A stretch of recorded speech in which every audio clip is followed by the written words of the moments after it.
save the day. And if you think we can't, we'll always find a way. That's why the people of this world believe in garnet, amethyst, and pearl, and Steven!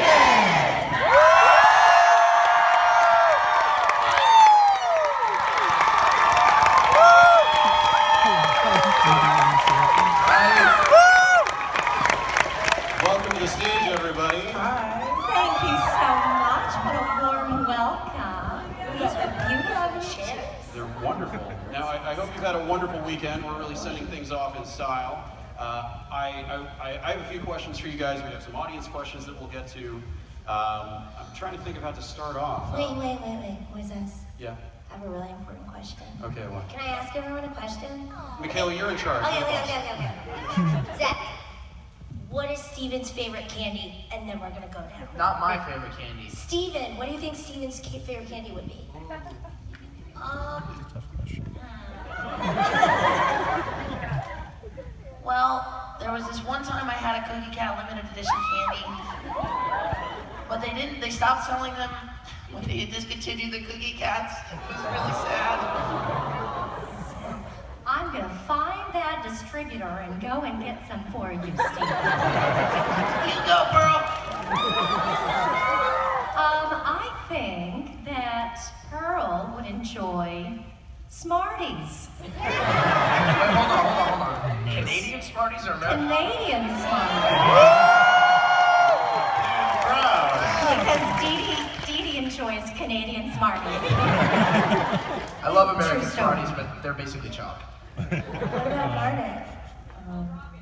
I think Garnet would like a Kit Kat. In general, she just wants a break. She also likes kitties and cats. Yes, that. Water is for me. Only one-eyed kitty cats. Just one-eyed. One-eyed cats that need watering. Hey, what about Amethyst? Oh, she would just eat a couple tin cans. That's metal, bro. I know what mine would be. Little runts! Ladies and gentlemen, little Rugs! That's right, little runts! Jasper, man. How are you? Fantastic! So what are you doing here? I just wanted to drop by and threaten these guys. Thank you. Just when you Where's thought we were Steve safe. here? Well, what's it like dropping in and working with this cast? It's pretty amazing. You guys are so super talented. It's really fun. I'm hoping I get to come back. I'm certain to never support the fans. Trust me. Yeah, it's been amazing. It's been such a great experience. The fandom's unbelievable, obviously. Oh, hey, how's it going? Yeah, it's been amazing. You guys are fantastic. Let's Orange hear it for Diamond confirmed. Kimberly guys. Brooks one more time, everybody.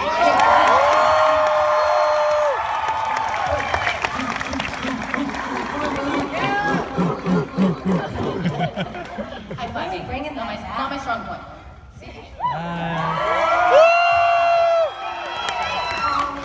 What a delightful surprise that was completely spontaneous and unplanned. Nice. Now, we've got a bunch of people already lined up. I'm just going to get us rolling with a couple of things and turn it over to you because you, the fans, are the reason that we're here. I think maybe to start off with, you've seen so many fans this weekend, you've seen so many fans at so many conventions. I wonder what some of your most fun, touching, memorable fan interactions have been. There are a lot of people that Steven Universe itself means a whole lot to them. There are people who are fans of other things that you've done too. You are all multidisciplinary, magnificent, creative artists. What are some of these great fan interactions that you've had over the last few years? I have like a funny story and I have like a really deep, heart-touching Okay, both. Okay, well I told one of them yesterday at my solo Q&A. Long story short, when I was 5 years old, my dad prevented me from seeing Scooby-Doo 2 Monsters Unleashed. It's a very adult movie. It is rated PG, Moises. But he was under the impression that it was inappropriate for kids. I think he saw like a parody somewhere or something that was raunchy, and I had seen the first one. Like, this was a real injustice. And I held a grudge until I was like 12 or 13, and then I probably forgot about it. But I told that story in its longer form a couple times in interviews.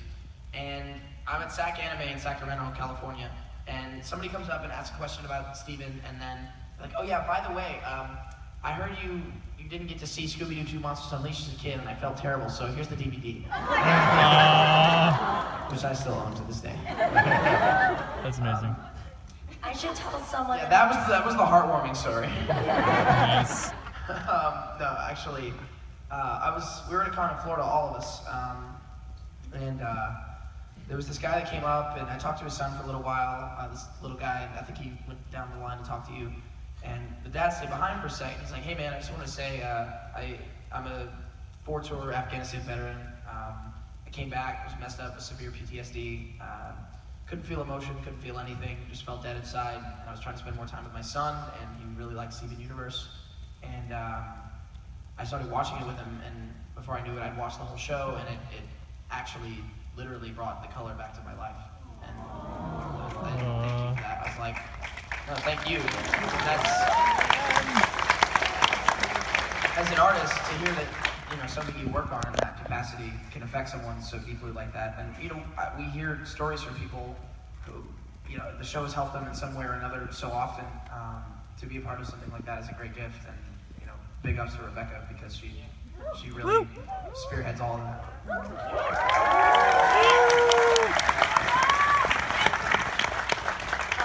Do you want me to go? Sure. Okay. I just think, I don't have a specific story because there's so many, you know, we've been so lucky to go to so many different cities and talk to people about Steven Universe, but I just started to spat everywhere. I would say one of the best parts is hearing from people how the show has inspired them to keep creating, whether it's singing or writing or drawing or doing poetry. Yeah, I mean, that's heartwarming and also fun. So, okay. I did this at the solo Q&A yesterday. If you've ever done cosplay, art, music, something related to Steven Universe, like an art form, you're an artist, just raise your hand. Isn't that crazy? Yeah, we have the best fandom, guys. I'll keep mine real quick, but just today, and I sort of, hello. I've lost my train of thought. Yes, it is that echo. It's like singing the national anthem in a ballpark, that echo. I wouldn't know, Dee Dee. Dee Dee, it's almost like you're cueing yourself to do so. Let's hope you know the Canadian national anthem. Oh, Canada.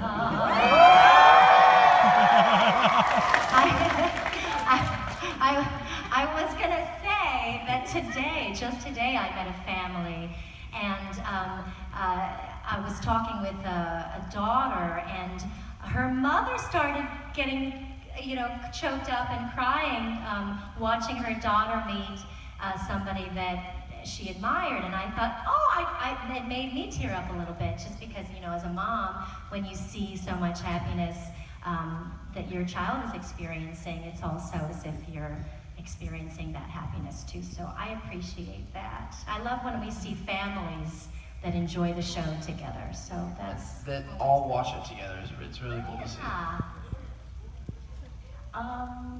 Well.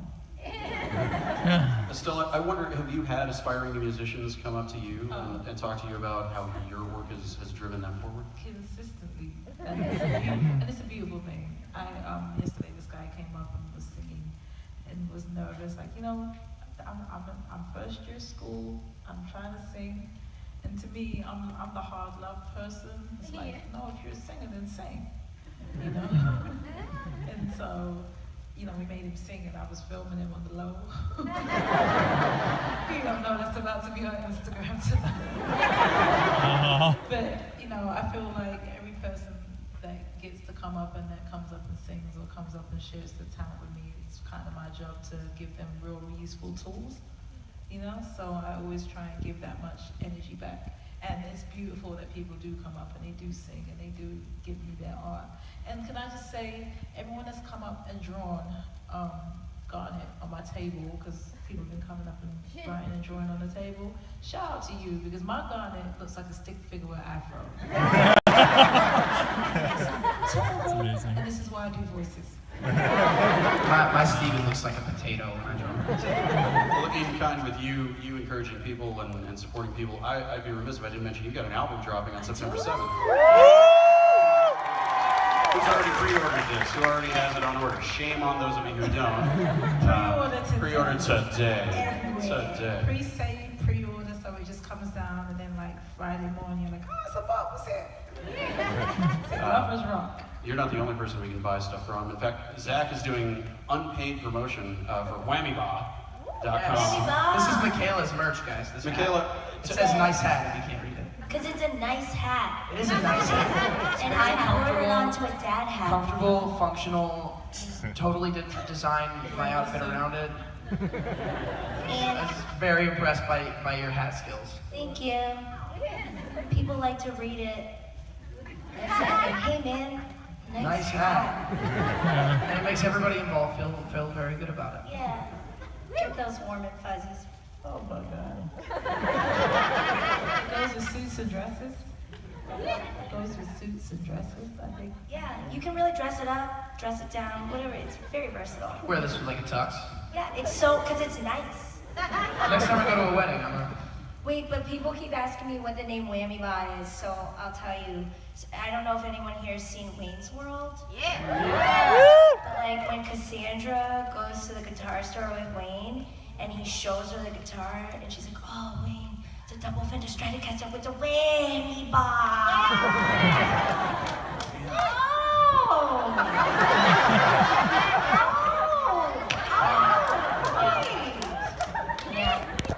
How many times have you tagged her in posts, and this is the first time?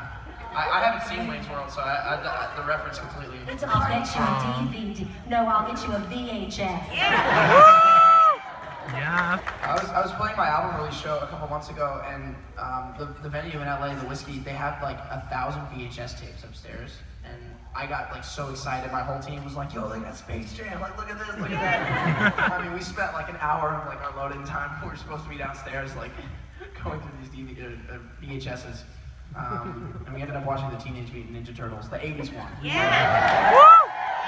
I mean, they were like getting into it, like screaming at the TV, like, "Get him, boy! Get him, Raphael!" Sorry, this VHS made me think of that. I got two little ones, one for Dee Dee, one for Zach, and then we'll turn it over to you guys. Dee Dee, I'm a huge musical theater nerd. I think you know this by now. I Musical theater nerds in the audience.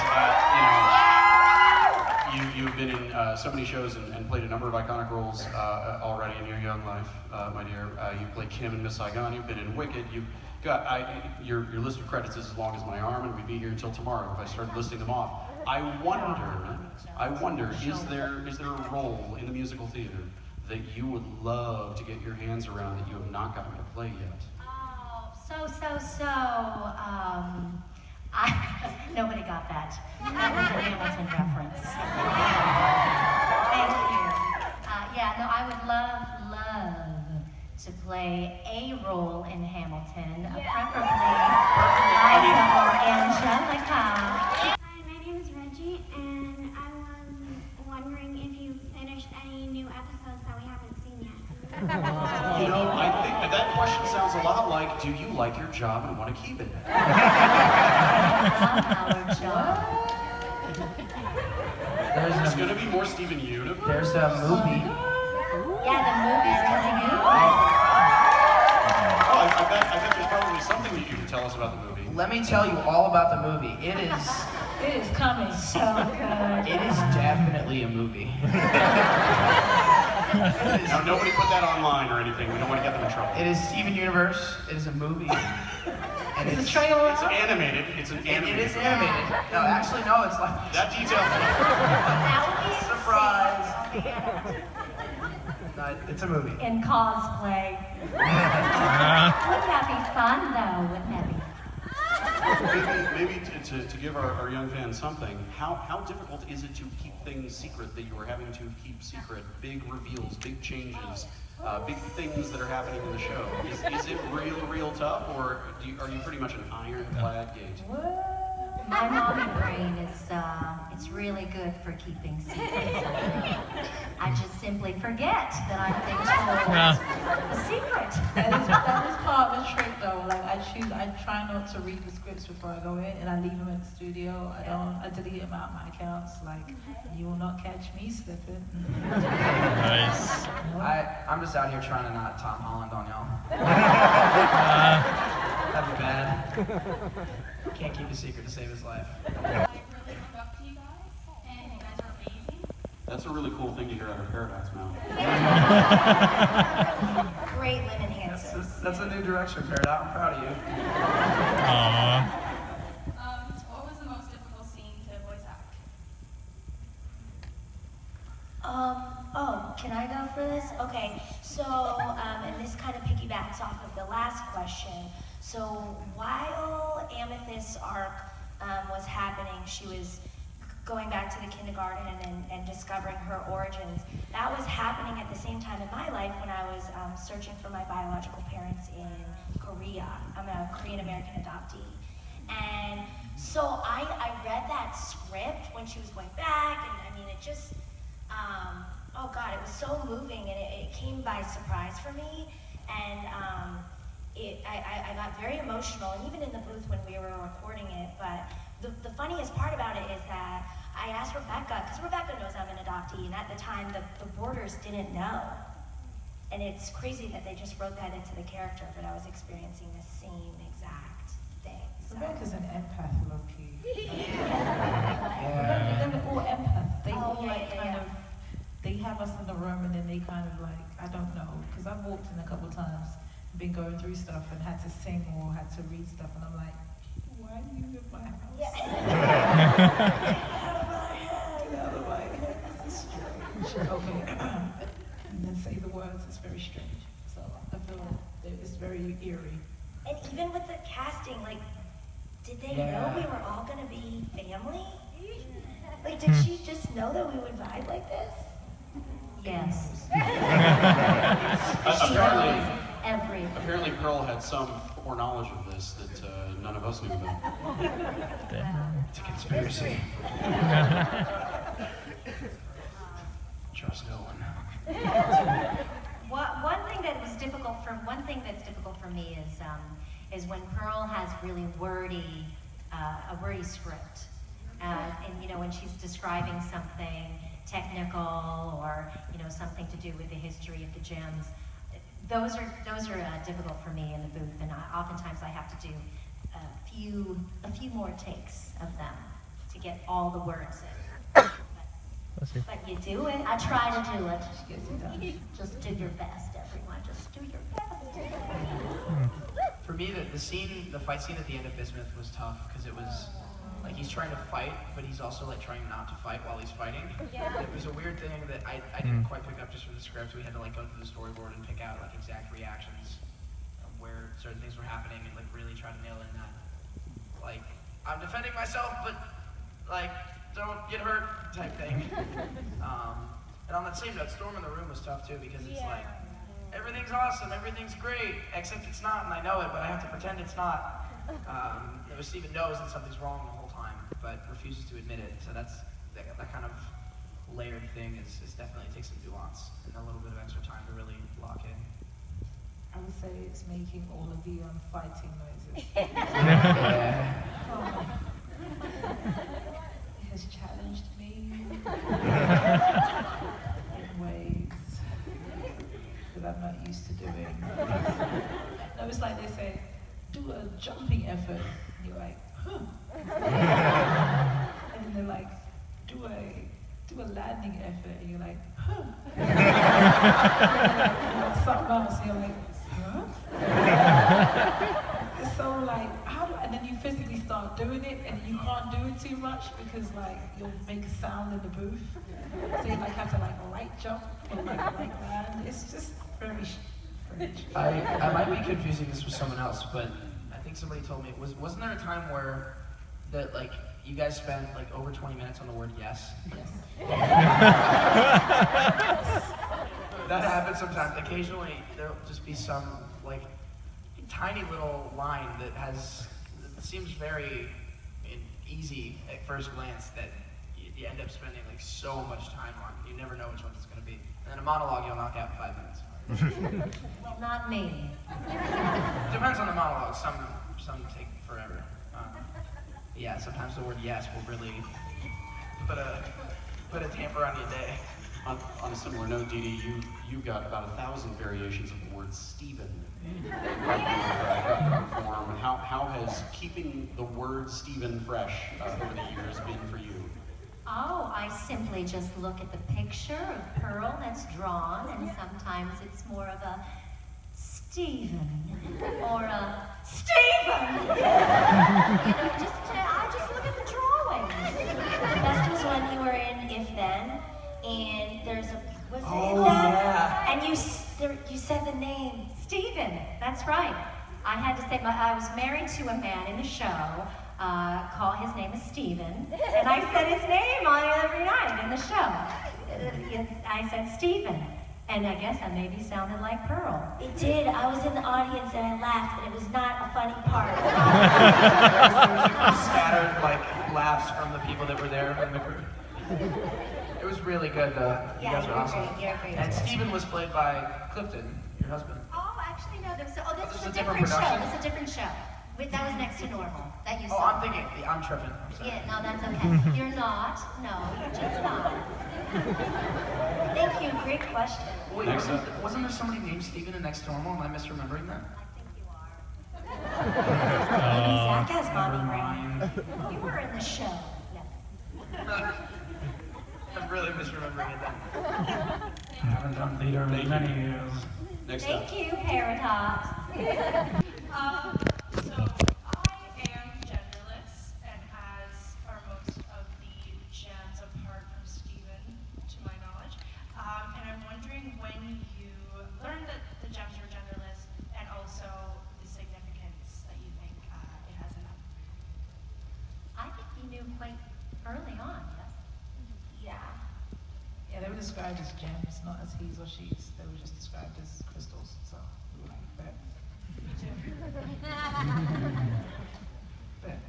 And I think it's great the impact it's having. I think definitely it's part of the larger conversation now, which is great. I think Stefani has given a voice to a lot of people, and I think people are finally learning about pronouns.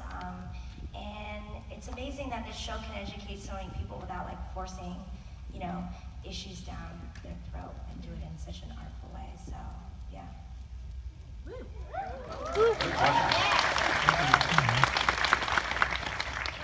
Big fan. Just for hypothetical funsies, I'm curious.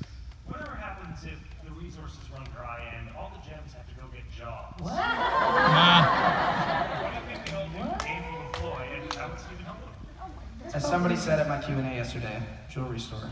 I think it's my favorite question I've ever been asked at a panel. Is like, how would the gems react to a jewelry store? And I'm like, I don't know.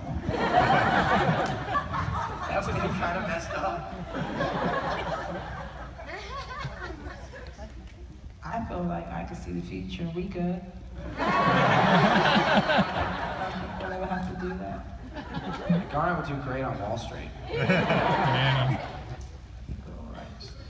I feel like Amethyst would be the guy, the like person at the dump who like welcomes the trucks in, helps weigh all the junk. and Spins a sign. Yeah, that would That's be so specific. Have you thought about this Wait, extensively? actually, Nice. true fact. So I'm from like a super rural town in upstate New York, and I told this to someone recently, and they're like, "This is how you bonded with your dad?" But I remember he'd be like, "Hey, Mac, I'm going to the dump. You want to come?" And I'd be like, "Yeah." I would just like, I'd just ride to the dump with him, and he would like, I don't know, Anyway, there was no large item pickup in our town, so you'd have to go to the dump. It was lovely. I think Pearl would work at the laundromat because she's so good at folding clothes. Yeah. I want to fold clothes for you. Come on, Jacob. Is that cool? I'll sing. I love that song. Thank you. Hi folks,